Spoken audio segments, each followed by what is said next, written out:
भागलपुर जिला के पुरैनी में असदुद्दीन ओवैसी की पार्टी एआईएमआईएम ने बुधवार को वक्फ संशोधन कानून के खिलाफ जनसभा का आयोजन किया, जिसमें पार्टी के प्रदेश अध्यक्ष से विधायक अख्तरुल ईमान, राष्ट्रीय प्रवक्ता एवं युवा प्रदेश अध्यक्ष आदिल हसन आजाद, जिला अध्यक्ष हाजी शाहीन, जिला संगठन प्रभारी मोहम्मद इस्माइल जौहर समेत कई कार्यकर्ता शामिल हुए। वहीं जनसभा को संबोधित करते हुए राष्ट्रीय प्रवक्ता आदिल हसन ने कहा कि वक्फ संशोधन कानून लाकर सरकार नफरत फैलाना चाहती है। इधर नाथनगर विधानसभा क्षेत्र के पुरैनी में एआईएमआईएम पार्टी की ओर से आयोजित हुए जनसभा को राजद ने पूरी तरह फ्लॉप बतलाया है। एआईएमआईएम के जनसभा पर पलटवार करते हुए राष्ट्रीय जनता दल के वरिष्ठ नेता मोहम्मद मिराज अख्तर उर्फ चांद एवं युवा नेता मोहम्मद आजम मन्नान ने कहा कि हमारी पार्टी के राष्ट्रीय अध्यक्ष तेजस्वी यादव शुरू से ही इस बिल के खिलाफ आवाज बुलंद कर रहे हैं। अगर कोई पार्टी सेकुलर बोर्ड को लुभाने का काम कर रही है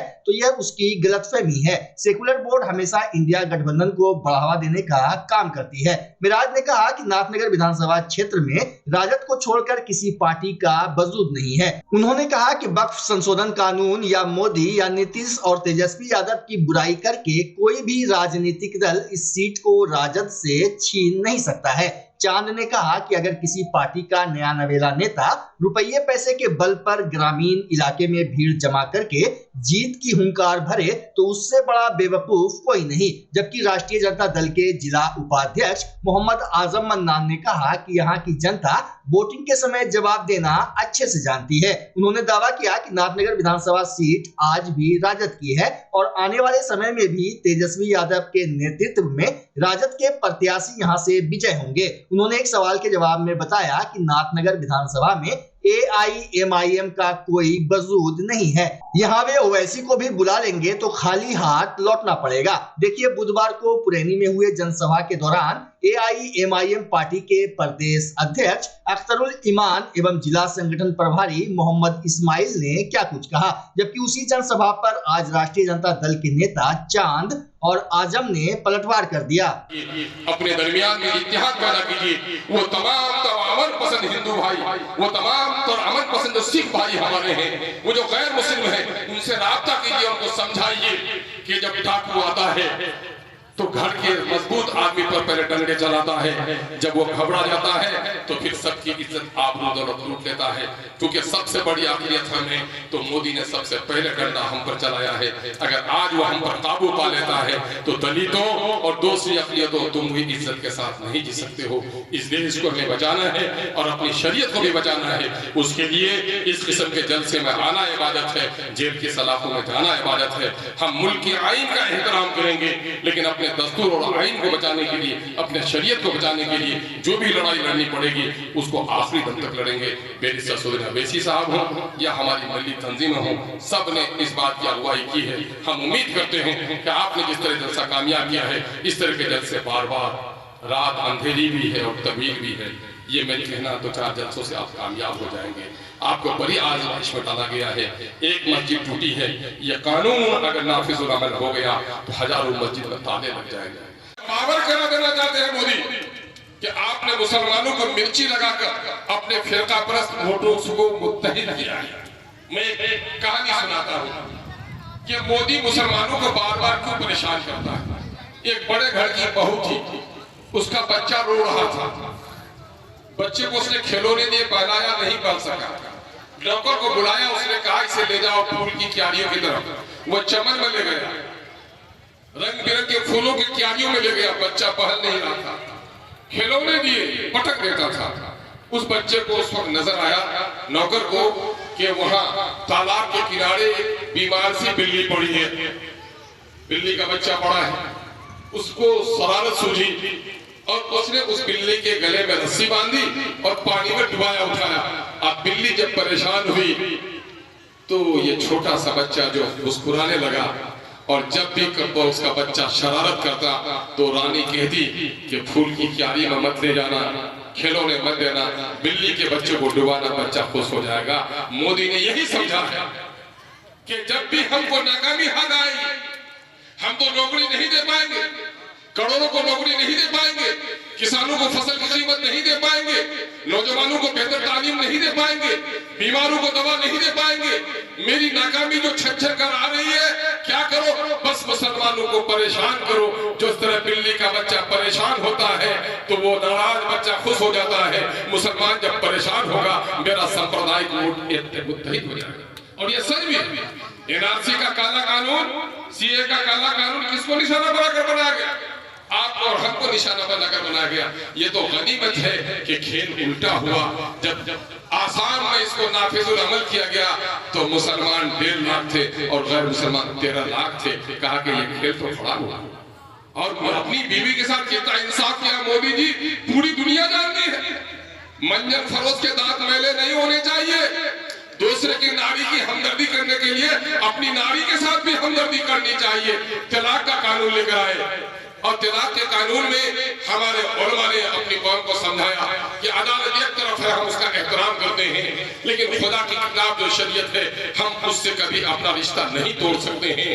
ये मुमकिन है कि मछली पानी के बगैर जिंदा रह सकती है, लेकिन मुसलमान शरीयत के बगैर जिंदा नहीं रह सकता। और उसे देखिए, आज ये एहतजाजी जुलूस करके हमने लोगों को बेदार करने का कोशिश किया है कि ऐ मेरे कौमी मिली भाइयों, जागो और अपने औकाफ की ज़मीनों की जायदादों की हिफाजत करो।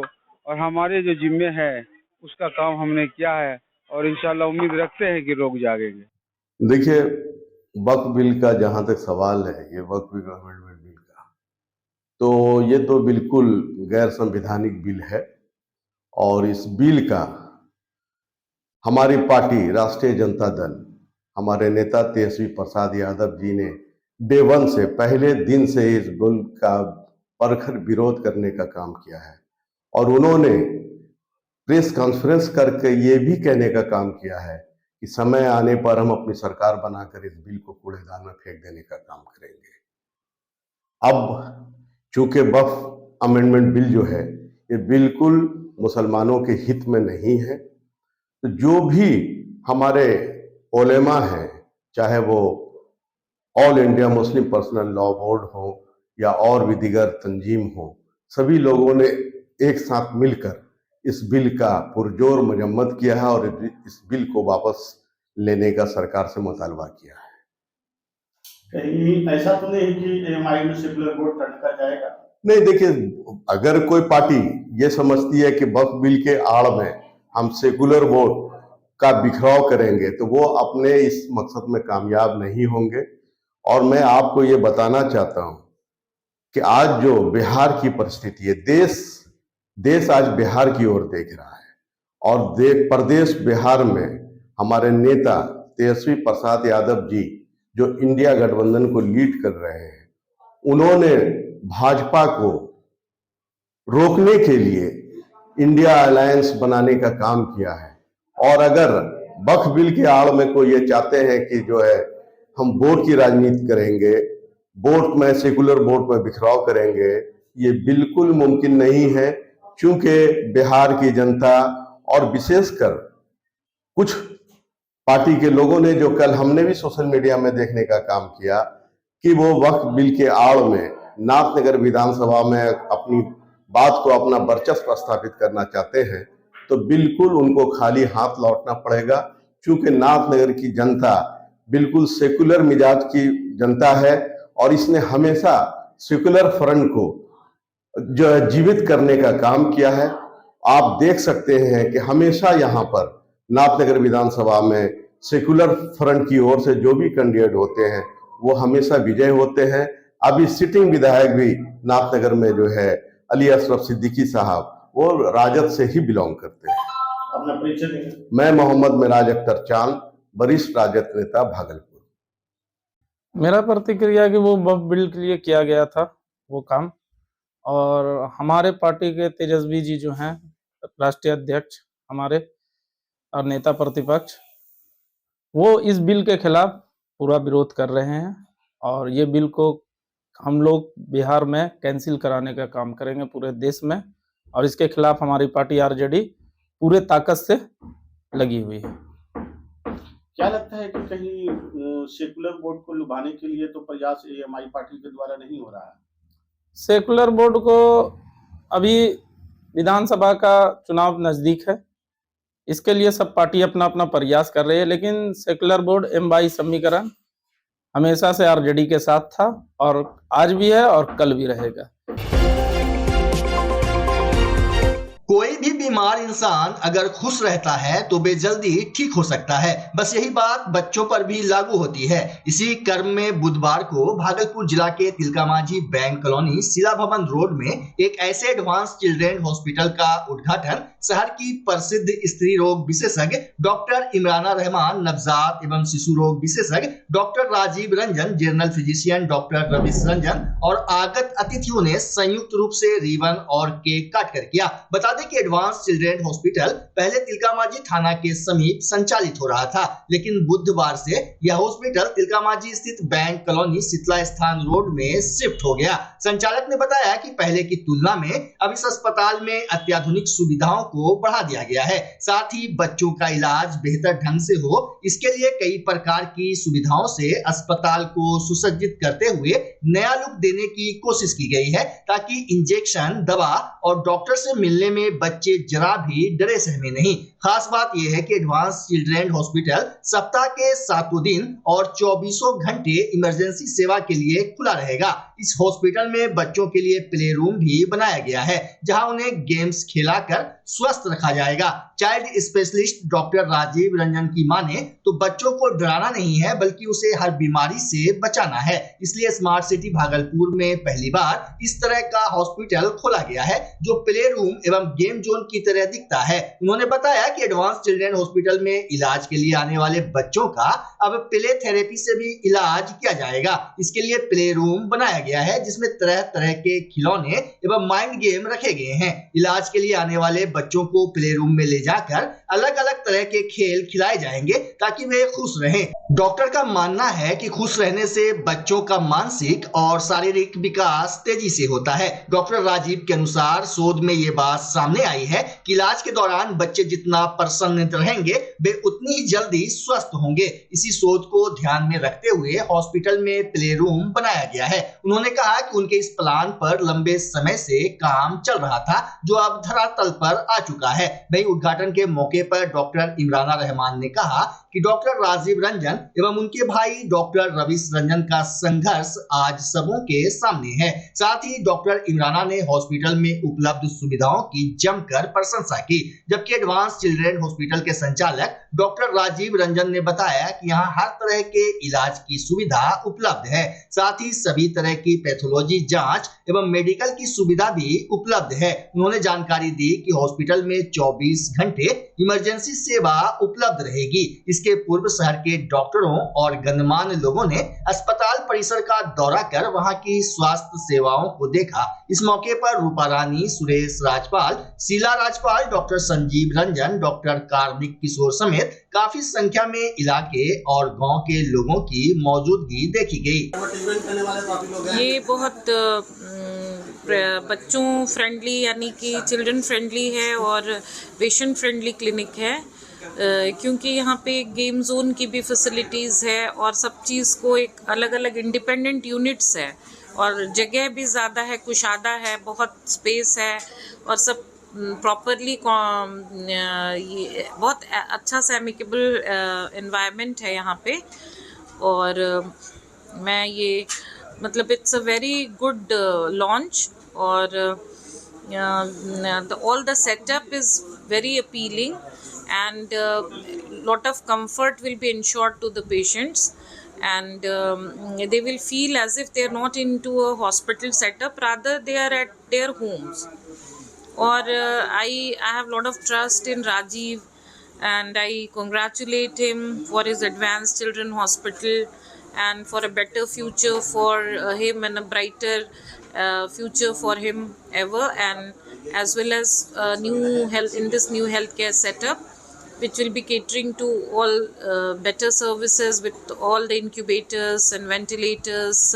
Newer versions are there which will work and stay for longer. All the study machines are there, lab facilities in house, and even this patients can stay with their children. That is also there. All different rooms are available, quite spacious, and quite a lot of comfort zones are also given, so because these small children, they keep on disturbing, so they need their all personal spaces, so everything is there, and I think it's a wonderful unit and a very good setup as per our tier 3 cities.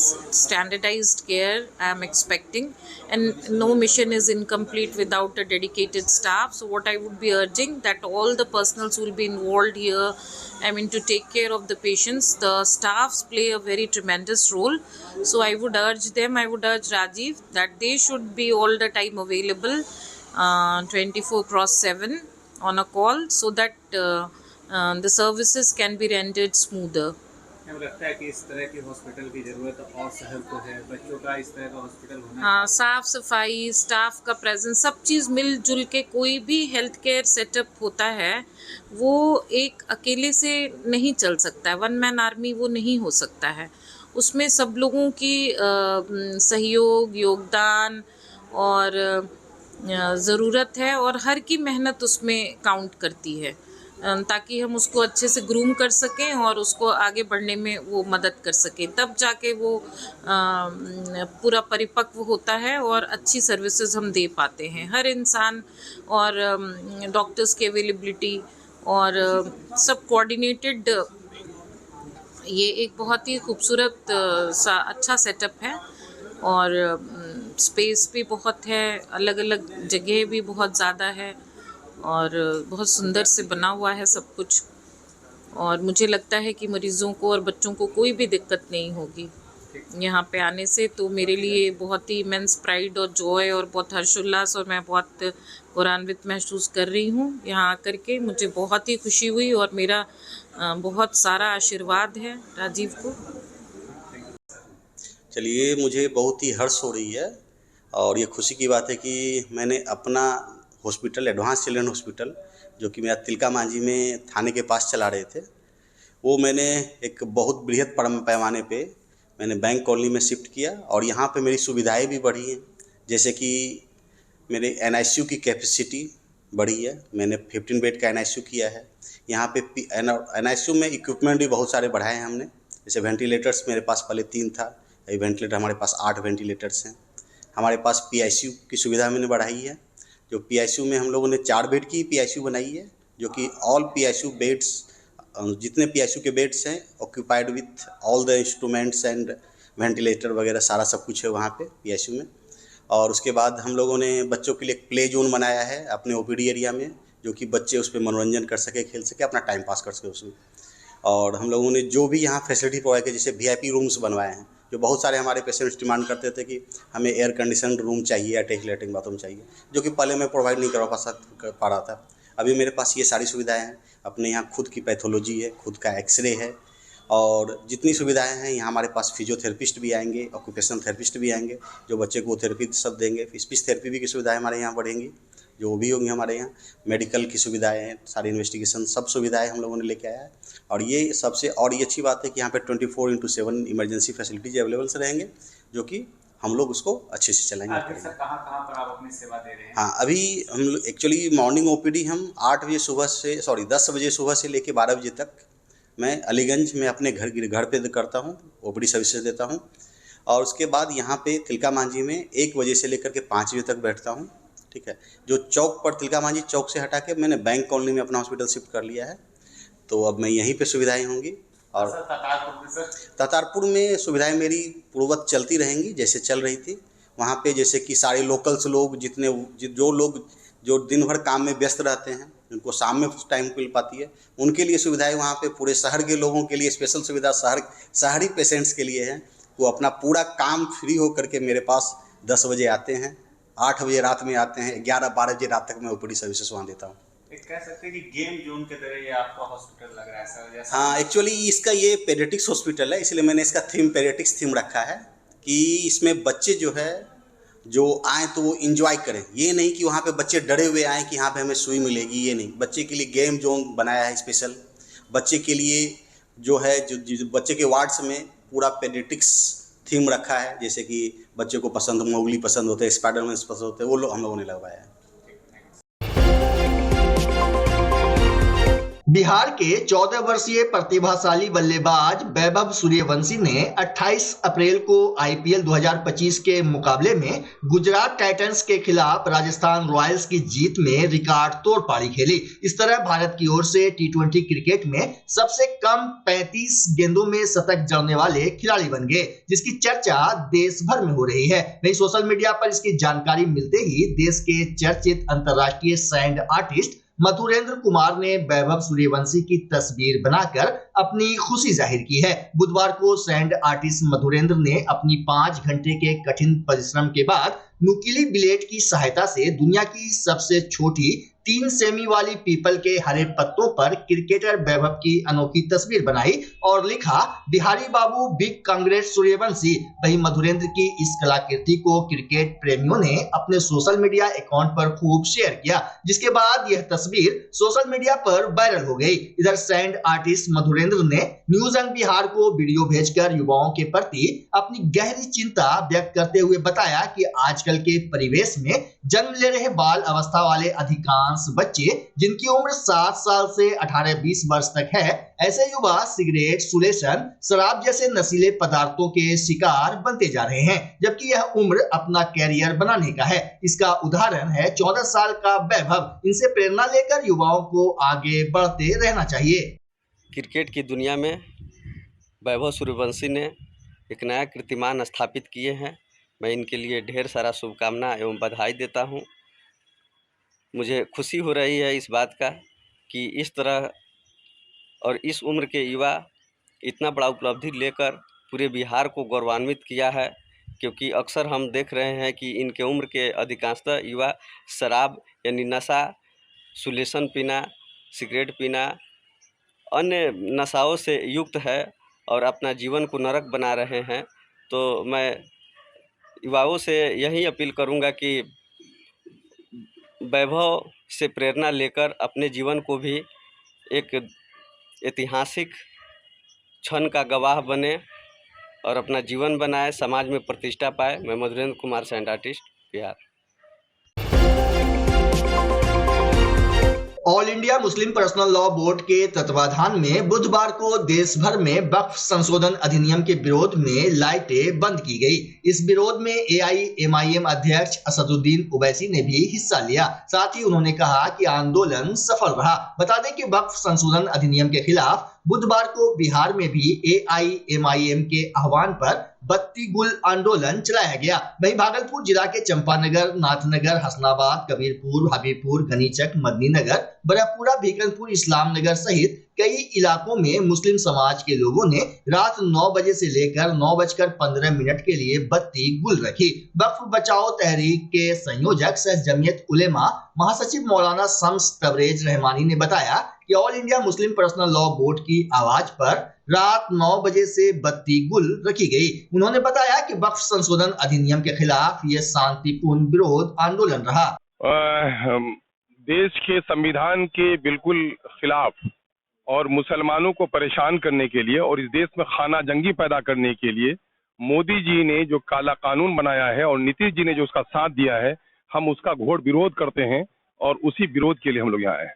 Muslim personal law board का ये ऐलान है जिसकी हिमायत की है हमारे leader ने की होगी, और वो ये है कि हम अपने गम और गुस्से को, बच्चा नाराज होता है तो कभी खिलौने तोड़ डालता है ना, कभी दस्तरखान को उलट कर फेंक देता है, तो हम नाराजगी का इजहार करने के लिए मुख्तलिफ तरीके हैं। उसमें एक तरीका ये भी है कि हम अपने घरों के चिराग को बुझाकर भी अपने गम गुस्से का ऐलान करते हैं। ये MIM ही नहीं बल्कि तमाम तर इंसाफ पसंद लोग, जिसमें हिंदू भी हैं, मुसलमान भी हैं, सिख भी हैं, ईसाई भी हैं। MIM की एक मेंबर पार्लियामेंट है और मुसलमानों के 24 हैं, और इस काले कानून के खिलाफ वोट डालने वाले 232 थे। इसलिए मामला सिर्फ मुसलमानों का नहीं है। सबसे पहले देश के संविधान को तोड़ा गया है, उसके बाद ये मुसलमानों पर यह काला कानून थोपा गया है, और तीसरा ये है कि इसके जरिए से मुल्क में सिविल वार की एक कैफियत पैदा की गई है। इसलिए तमाम तो सच्चे नागरिकों की जिम्मेदारी है कि देश को ऐसे बुरे रास्ते से बचाने का काम करें। चमन में हमेशा फूल और कांटा रहा है।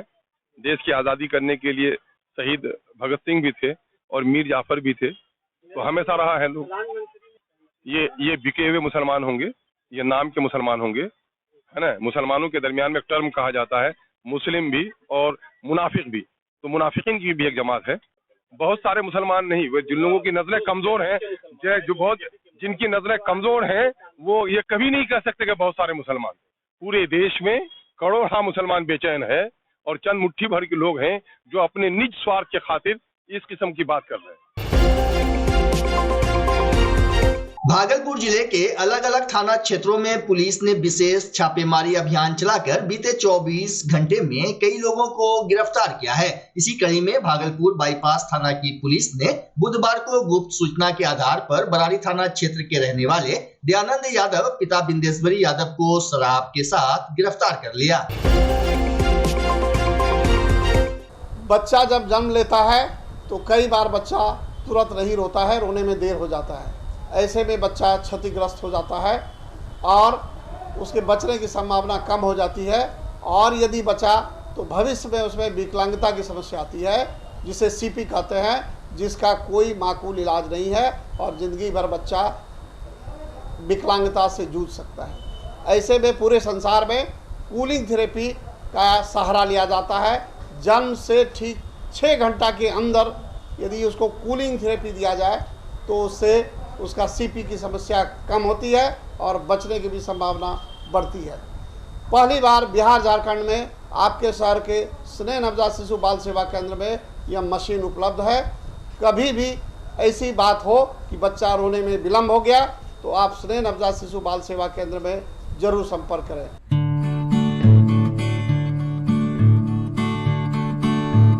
घर शिफ्ट करना हो या ऑफिस रीलोकेट करना हो, मेक माई शिफ्ट के साथ अपने सामान को सुरक्षित पहुंचाइए कहीं भी कभी भी। मेक माई शिफ्ट देते हैं residential and office relocation, long distance relocation, heavy machine shifting, packing and moving, international and intercity moving, car transportation जैसी ढेरों best services. Make my shift packers and movers. For bookings call 8298-181-018 या log on करें www.makemyshift.in। Rinku LED bulb एक बार लाओ और चलाते ही जाओ। हमारे एलईडी बल्ब्स है क्वालिटी में नंबर 1 और एनर्जी एफिशिएंट, जो रखे एनवायरनमेंट और आपके बिजली के बिल दोनों का ख्याल। रिंकू एलईडी बल्ब के साथ एनर्जी बचाओ और बिल घटाओ। ये है पावर सेविंग लाइट जो चले लंबे समय तक और रखे आपके घर को रोशन। हमारे यहाँ एलईडी लाइट्स मिलते हैं एक व्यापक रेंज में जो आपकी हर जरूरत को पूरा करेगी। लेकिन यही नहीं, हमारे एलईडी लाइट सिर्फ चमकदार नहीं बल्कि एनवायरनमेंट फ्रेंडली भी है। तो आज ही लाओ रिंकू एलईडी बल्ब और पाओ 1 साल की वारंटी का भरोसा। रिंकू एलईडी बल्ब्स, नई जनरेशन के स्मार्ट बल्ब्स। आज ही संपर्क करें 8651063786 या मेल करें rinku.led.bulb@gmail.com। हमारा पता असाननपुर, भागलपुर, बिहार 812002।